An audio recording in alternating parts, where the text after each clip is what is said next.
Well, it's my pleasure to introduce our guest speaker today, John Clark. John is an author, artist, and amateur historian with a passion for tourism history. He's the owner of Scenic, Hwys, a small family-owned business based in Manti, Utah. He has also worked as a graphic designer at Snow College for 10 years. So chances are, if you've seen any Snow College printed official material, graduation programs, flyers, lots of stuff that are on the TVs, John has designed that.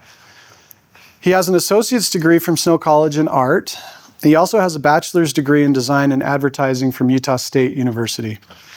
He's married and has 3 adult children who've also graduated from Snow College, one of whom is getting married on Saturday. So good luck with that. John likes to think of himself as a professional tourist, exploring the scenic highways and byways of America whenever he can get away. Perhaps you'll meet sometime along some dusty road on your journey out there somewhere. So please welcome John Clark. Thanks, John. Well, thanks. It's a pleasure to be here. So, I've always kind of been interested in art and design. Even when I was little, my grandma always told me I was great and put my art on the fridge. So, I made the fridge. It was destined to be. In fact, Sherry might recognize some of these people. This is the Bingham High School Art Club back in about 1986. And that's me right there in the photo. The reason that's there, I usually do art talks, and there's also an art professor here. If you know Adam Larson, that's him right there. So I always throw that photo in there to embarrass him during art talks. So, okay, so one thing you need to know about me is I'm an old car nerd, okay? Love old cars. And I know you're all like, oh, why? What's the deal, Well, I don't know, they're fun. And so, yeah, this is a very nerdy picture of me with my Model T Ford. So I'm sorry you have to put up with some car stuff and art stuff through this presentation. So speaking of car history, when Model T Fords were manufactured in the early 20th century, Henry Ford figured out how to make the car affordable. Okay, a lot of people think he invented the car. That's not the case. But what he did is he figured out how to make cars inexpensively, and that involved a moving assembly line. So the car would come down, your job would be to put one part on that car and send it on its way, right? And it would be moving the entire time. And they were pumping out cars by the gazillions. Well, that's not a real term, but maybe like a car an hour, right? They could produce an entire car an hour. This process made it so Henry Ford became very rich, very, very well off, okay? Exceptional business model for all those, everybody in here who's interested in business. But the thing that was, this was hard on craftsmen and artists, because if you're this guy here on the assembly line and your job is putting in that same bolt every single day, that gets old, right? And for me, life sometimes feels like this. I don't know about you, but sometimes you're putting on the same bolt every day, day after day. And after you've done that for 30 some odd years, you're probably like, I'm insane. I need to buy a sports car and get a blonde girlfriend, right? So that's a midlife crisis. Yeah, anyway, so Why are you looking at me? I don't know. You having a midlife crisis? I might be. No, I'm kidding. I'm good. So anyway, for me, I need a creative outlet, right? For me, it's about creating and inventing and building something, okay? And so I want to talk to you a little bit about some of the things that have inspired me and directed my interests over the years, okay? So again, with the cars, right? By the time this is over, you feel like that's more than I ever wanted to know, okay? So I love to research old car history, It's just fascinating to me how a new technology shows up and all of a sudden life changes for people, right? I mean, you guys are old enough to remember when iPhones showed up, right? Maybe? close to that. Well, that changed the way we did things, right? iPhones changed the world. So did cars. They changed the way people traveled. And early on, this guy here with the bowler hat on, he saw an opportunity too, a business opportunity. And that was to drive all over the state of Utah and to neighboring states and map the roads. Because guess what was missing when cars showed up? Any kind of navigation, right? You were out there on your own in the sagebrush and the weeds. Until people like this mapped roads to help people find their way around. Well, I thought this was just like a very glamorous job, right? Like driving all over, seeing the scenery, taking notes and making these maps and things for people to follow. I thought that was way cool. And I thought, man, that would be a fun job, wouldn't it? That would be a great job. Well, these guys, not just him, but others produced touring guides. So a paper book that have like directions on how to find your way around. They weren't just maps, they were literally directions like set your odometer to 0, and when you get to 0.5 miles, turn at the red church, then you're gonna go another 5 miles and then turn left at the barn. The sheep may not be out that day, but this is the kind of thing that these books do, is tell people how to find their way around. Again, I just thought this was really fascinating. Also, there's a lot of visual imagery surrounding automobile history, old license plates, road signs. This kind of thing I just think is really visually interesting, right? And so these are some of the things that have inspired me in my creative pursuits. Also, in the mid 20th century, kind of starting in the 1930s, there's a very specific poster style that I love. It's very simple graphic illustrations. There was a national park series of posters that were done in this style. And they were popular during the 30s because of the Great Depression. The US government funded programs that put people to work, including artists, creating posters and advertising and things like this. And they were very popular, screen printed, visual, graphically interesting posters. This same kind of old pen and ink type of illustration, and also just old travel advertising, decals, labels, things like this. They're all that kind of a lot of typography, a lot of simple graphics. This is really exciting stuff to me. Of course, I can see some of you are going, why? Why would that be interesting to you? Let's get down to business. What about business, right? Also, there's a couple of artists that I really like their work. This is Gustav Baumann. He's a printmaking artist, which means you hand carve blocks and then you ink them and print them like stamps. Each color is printed like a stamp. Same with this. This is, I can't remember his name. I guess that's not important. I like him though. He's really great. So all of this, when I was putting on those nuts and bolts, working in different jobs, I've worked at the Deseret News as an illustrator. I've worked in higher ed, like Russ said, Snow College for 10 years. And sometimes the work you do feels like putting on nuts and bolts all day, right? So creative outlet, that was something I needed. I needed a project that was my own, inspired by things I liked. And so I started creating a series of my own prints. These are hand carved like Gustav Baumann, right? You carve the printing blocks and then you print each color separately. And so I thought it would be fun to create a poster for the first automobile show in Salt Lake City in 1910. Maybe a cover of one of those tour books that you saw earlier, just for fun, right? I wanted to take my interests and my skills and merge them together into something that was exciting and interesting to me, okay? I also created a series of stories on early automobile history in Utah, okay?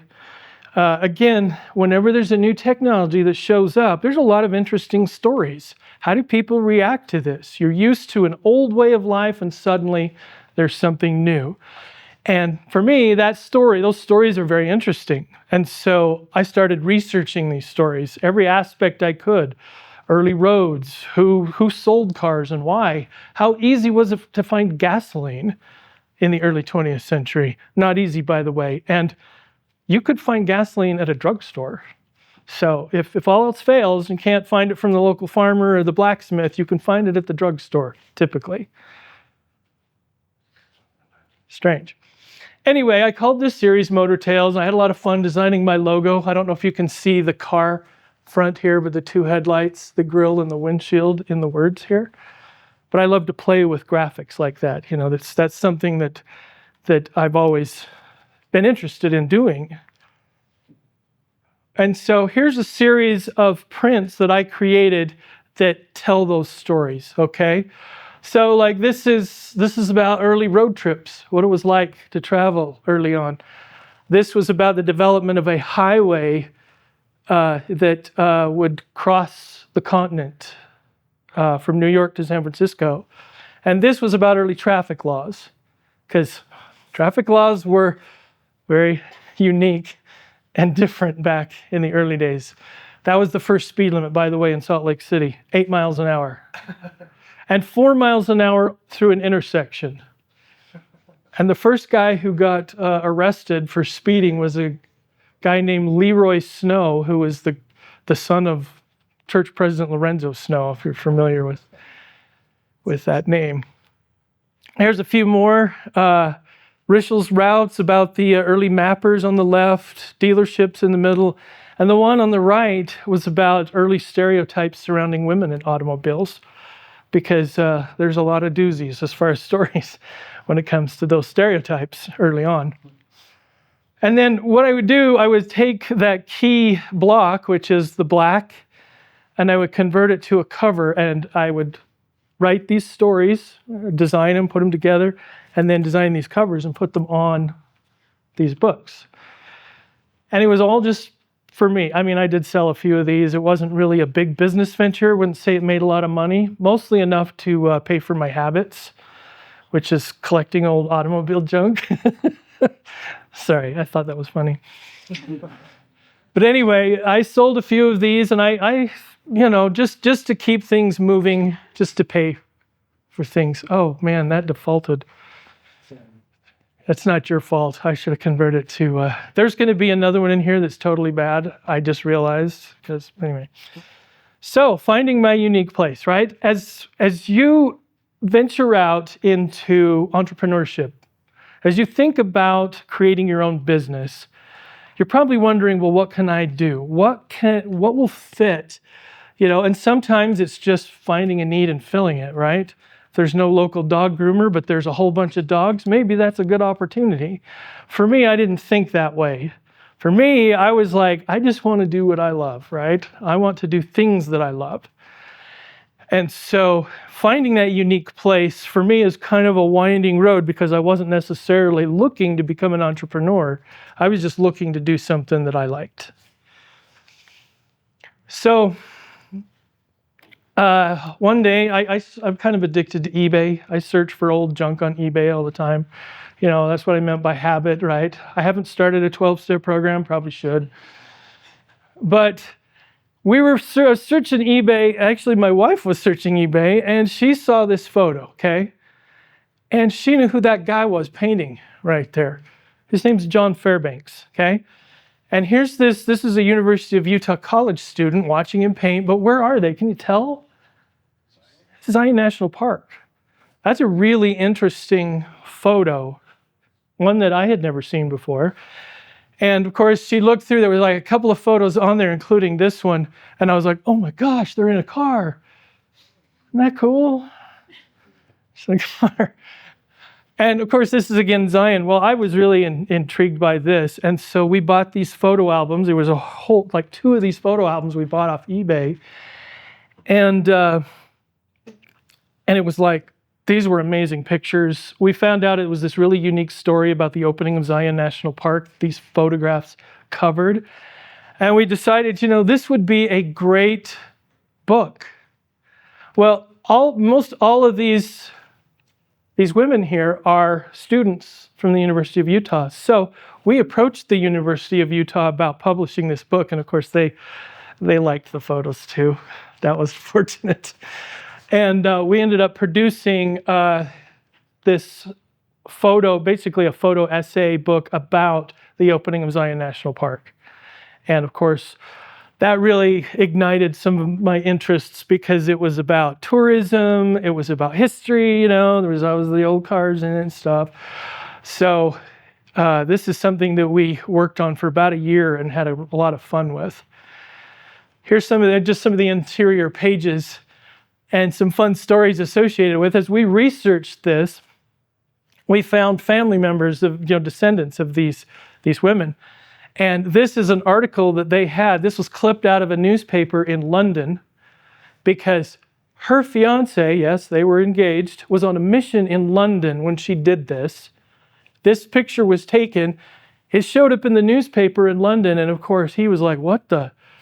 That's my fiance hanging there on that swing. But the London Weekly Dispatch. So there was some fun parallels and things that were throughout. Well, I wanted to design the cover for this. I mean, that's what I do. It was part of the things I'd already been doing. So sketched up different people. These are some individual drawings that I did of that photo. Reassembled them together. I'll just draw these individual pieces, put it together in the computer to kind of lay it out and get an idea. And then from these pencil drawings, I do ink drawings. And then that's the final version of the cover that I did for the book. So the illustration part, and of course, other little bits, but that's the cover of the book that we did. Again, this was a project, something I loved, right? It's something that was intriguing, it was interesting to me, and so I put this together. And then I also created posters of this to help promote the book.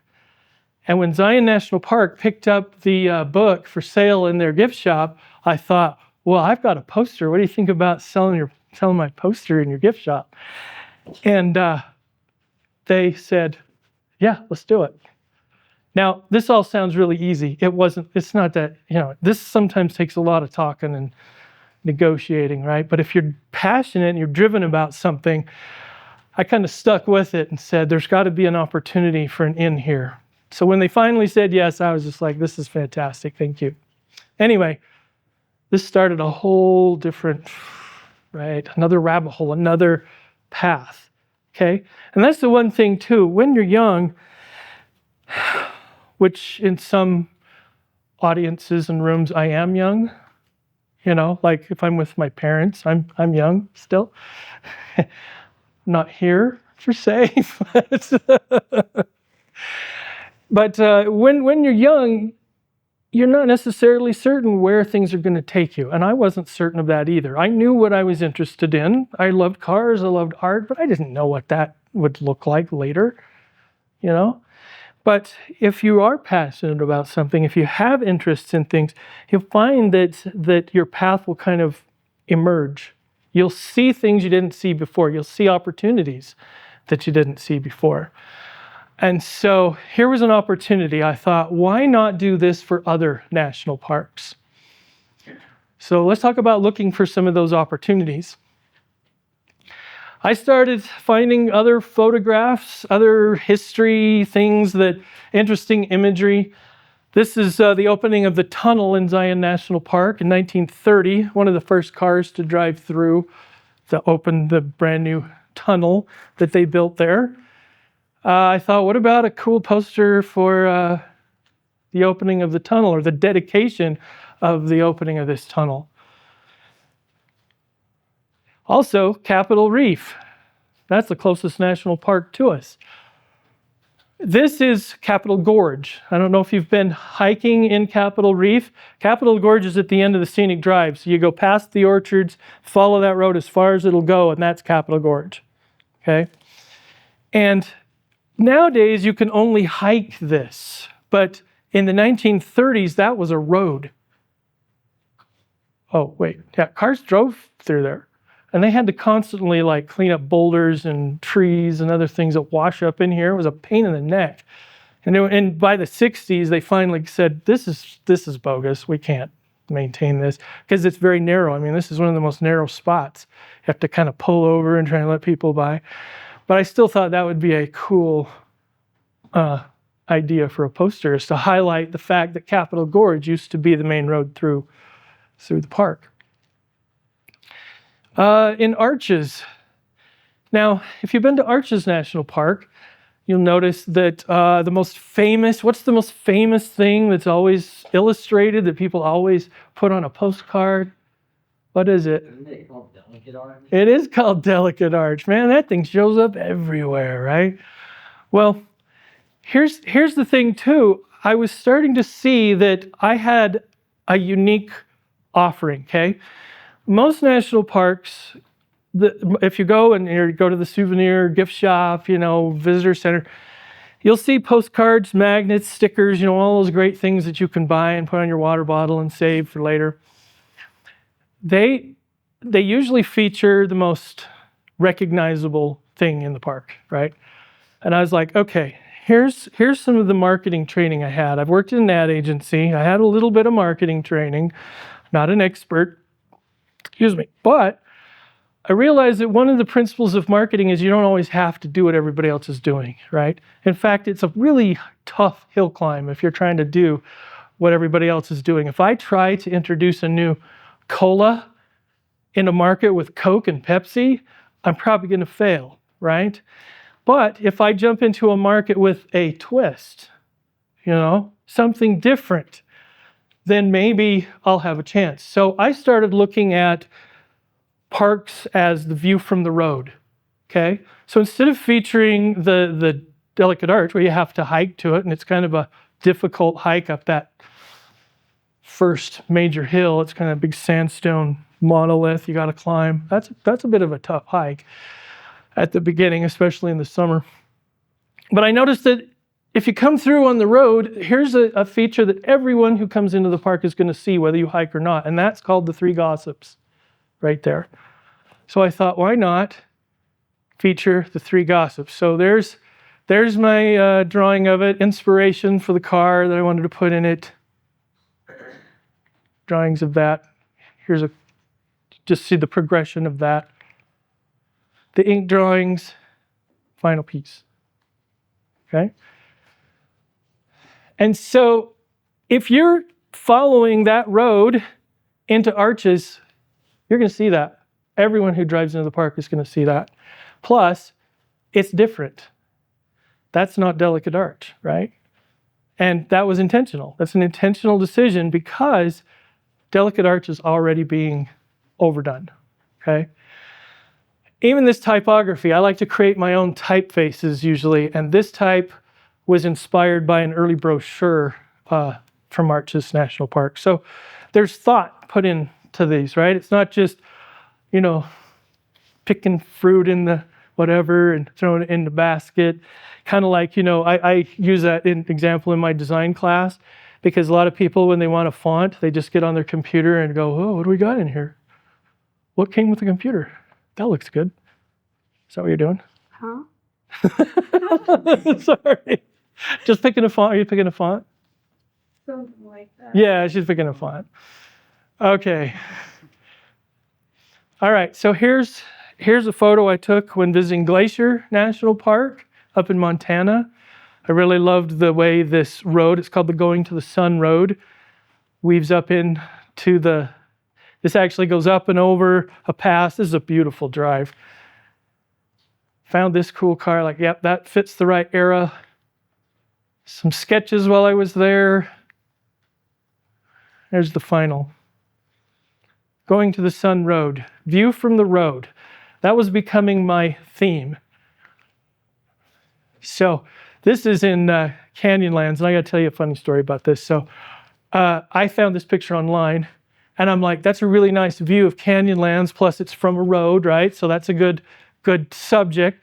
So I walked into the visitor center at Canyonlands, and I found a ranger. She was a nice young woman, probably in her 20s, like you guys. And I put that down on the counter, and I said, where is this? I want to take my own pictures from this view. And she's like, oh, well, it's down the Schaefer Trail. It's a 4x4 road.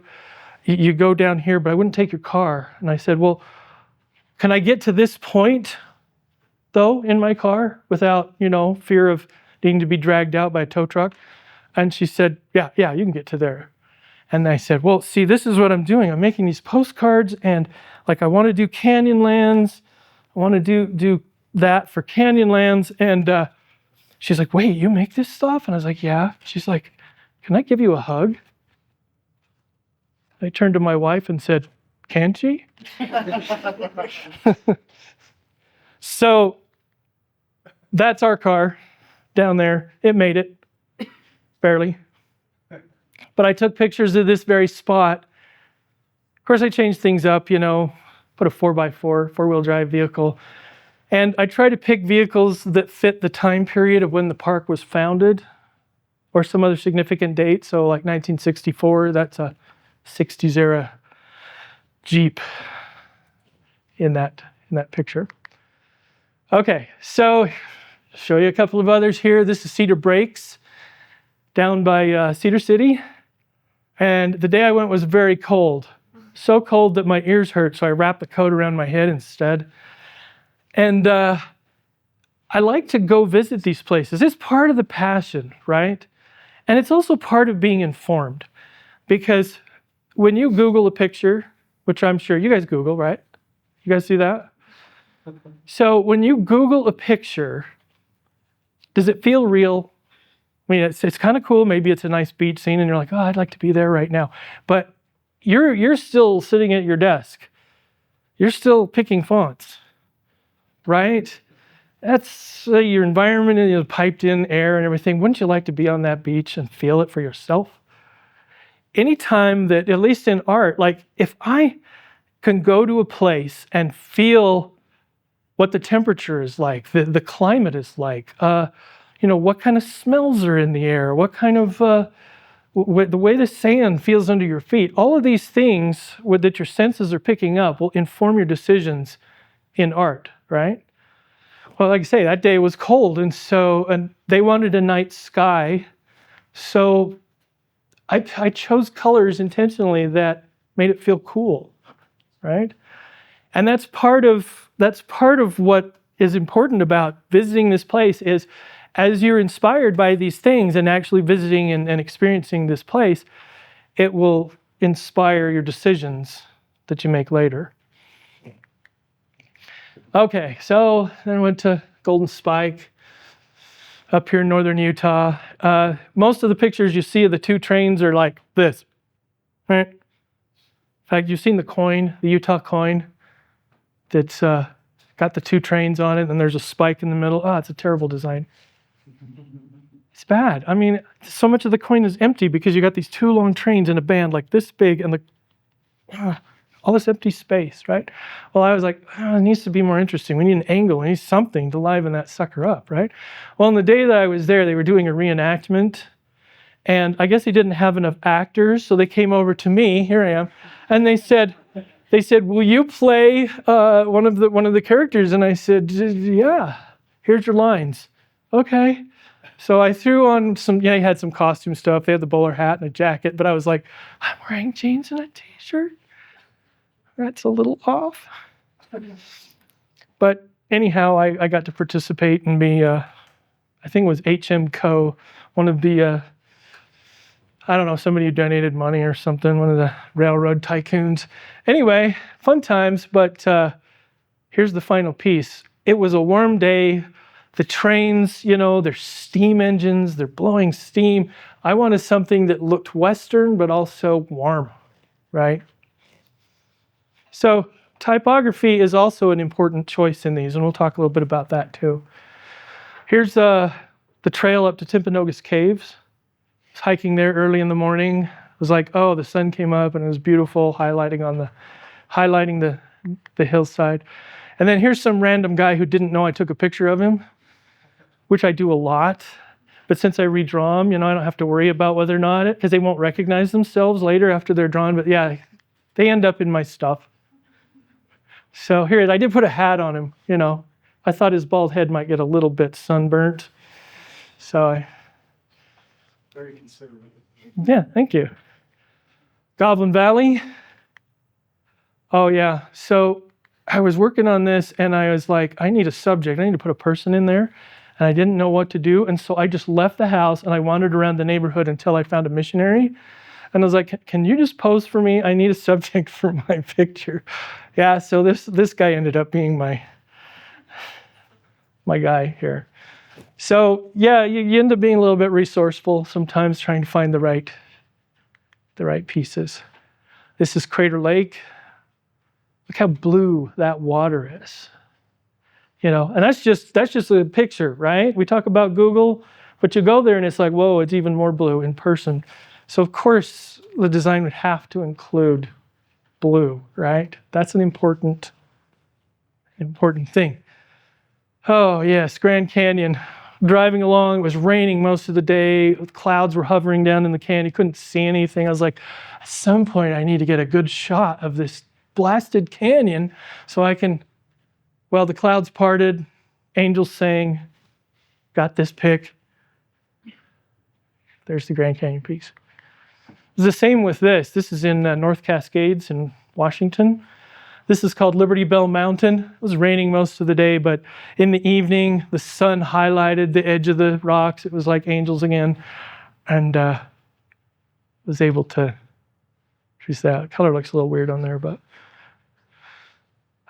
here's a piece for Denali. And here's a case where I have not been to Denali. And so I had to kind of make this up as I went. It's possible it just doesn't turn out usually as well, although this one I'm happy with. One of the things that I'll mention about my process here is that once I set up photos, I kind of like cut, take things into Photoshop, cut them apart, move them around. We got 10 minutes. I better hurry. You guys don't want to miss lunch. And cut things apart, put them together like this. And then I do rough sketches. So this is an example of rough sketches of each of the different layers. And then an example of going into Photoshop, colorizing those layers and putting them together. And that's the final. So there's the rough sketch. That's the final. Okay, there's Yellowstone. Here's just a few other examples I've done. Mount Rushmore. Devil's Tower, Wyoming. Olympic National Park. Craters of the Moon, that's in Idaho. Kings Canyon, California. Okay, talk briefly about type, okay? Now, as I mentioned before, the way people usually do type is they look on their computer and they say, what have I got in my computer that came with it? And it's probably some Microsoft abomination. And you click on it and you scroll down and you go, oh, yeah, that one, right? Type is a very good way to communicate, okay? I love looking at old hand-created type. This is all typography that was not made in a computer. It was made by hand, drawn, painted, designed by a person who, intended it, designed it for its intended space. So, like I say, type is important, okay? I mean, if you look at this, it says this, does it say the same thing? It does, right? Those words are exactly the same. Do they say the same thing? You're shaking your head no. Why? The first one, it makes you, I don't know, it's more happy and lovey, and then the second Right? one's like a horror movie. I know. Please don't. Please don't find me, right? So that's all because of type style, that's communicated. So when I do type, I usually create my own type. Not necessarily all the details. This script font I did not make, that script font I did not make. But the major typography is inspired by something, whether it be an old brochure like Arches, or whether it be the signage that I saw in the park. In some cases, it's inspired by the building itself. So this typography was created to emulate the style of the building and the architecture of the building. Gives it more meaning, makes it speak. What's that? Oh, okay, selling the scenery. So my business, Scenic Highways, is inspired a bit by these old guys. These guys used to travel around, make maps. There was a Scenic Highways Association in Utah back in the 20s, and its goal was to bring people to the national parks via the roads that were available. And for me, that was a perfect tie-in to the idea of national parks from the road, right? The view from the road in most cases. Not all of those, like Timpanogos, right? It was a hike. Not everything can be seen from the road. But that's the main inspiration behind what we do. So I create a catalog every year. Here's some examples of interior pages. I create different types of products. This is a postcard set. So you buy the set, you get these 12 cards in a pack. Here's another example of another set that we've made. And you notice I use a lot of this highway theme throughout. That's another thing about that I should bring up is branding. You create a look and a feel for your product. It's not just about logos, but it's about the kind of type styles you use. I always use maps in things because that kind of ties the products together and brands it so people know, oh yeah, this is Scenic Highway stuff. We also do trade shows. So we'll go to trade shows where national park buyers visit, and that's our main way of marketing and selling, is because we mainly sell wholesale to park gift shops. We do have a website where we have incidental sales, but okay. And anyway, this last one I wanted to show you because you remember way back, long time ago, when we saw that photograph of John Fairbanks painting in Zion. So cool, right? John Fairbanks, he painted the national parks a lot. I got invited to an exhibit to show my posters at the Springville Art Museum. And so it was a mixed show where they were going to use some of the existing art from their collections, my stuff, there was other people's stuff, but it was like art of the national parks, right? Well, I got to be next to John Fairbanks, one of his original paintings right here. See? Okay. Russ, we have time for questions. How would you like to go? We got some here questions, so let's open it up to the audience, Chris. Yeah. Have you been on one of the road trips that was in one of the books? Like, did you ever decide to follow some directions still? I have. That's a good question. Yeah, and actually it's really hard now because those old roads don't always follow the same routes as the current ones. So I had to use Google Maps and look at old trails through the weeds and use those tour books and try to find my way through it. But I have done that, and it's pretty fun. Sometimes you get lost, though, and sometimes you come to a fence that was never there 100 years ago. But yeah, it's a lot of fun. Did you have a question there? So how do you end up avoiding burnout, like yours being very artistic related to what you do? How do I avoid burnout? Well, I avoid burnout by doing this because I feel more burned out in my daily work than I do in this. And the other thing too is, I'll tell you right now, it's not the best business decision to travel to a place to do research because it costs money to travel, right?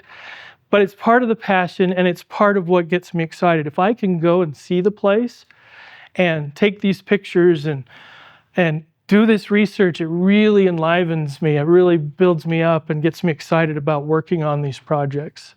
And so that's one of the ways I avoid burnout, even though it's not necessarily financially the best decision because it costs more than if you just Googled. You could Google pictures. They're out there. You can Google about anything, right? So that's how it helps you avoid burnout, despite those being kind of the same type of style in a way, of having the older car and then a landscape behind it. So being able to actually go to the places helps with that. Mm-hmm. It does, yeah. Yeah. Do you think with AI now is affecting in a way this type of business? Yes. Or do you use AI also to help you as a tool? I haven't used AI yet, but that's a good question. And we get that's something that we think about all the time as artists. One thing that you have an advantage over AI is intentionality, right? AI is responsive to what it finds. Whatever's out there, whatever it finds, and it just sort of digs up all this stuff and throws something together. That's not intentional. If you're intentional, you can think through why you're making decisions that you are, and it will elevate whatever craft that you're doing, right? AI is just a machine, it's just a computer. It's going to throw stuff together, and sometimes that's going to be a good starting place. Sometimes it works great just as it is. But thinking through that process and making intentional decisions is going to elevate your work over that of a computer. So that's a good question. Did I see some other? Was that it? I thought I saw somebody over here. No? Yeah? You have old cars. Do I have any? Yeah, I have two. Which ones? I have the Model T Ford in the very first slide, and the Buick, the big green car that I used in Arches. That's my car too. And I've had others, but I can only store 2 at a time because that's how big the garage is. Otherwise, if the garage was bigger, it'd be trouble. A new addiction. Yeah. What programs do you use to do your work? I use the Adobe Creative Suite mostly. For like image related things, I use Photoshop. I hand draw everything, but I scan my drawings into the computer. I refine them. I layer them. I colorize them because I draw everything in black and white, just with pen and ink. And then I assemble it, finish it in the computer. I use Illustrator to do the typography, and InDesign if it's a larger document like the catalog or something. So. JC, do you want to tell them about the postcards on the table? Yeah, so I brought some sample postcards. You are welcome to take as many as you like. Put them out on the table here, but they are free samples for the taking. Thank you so much.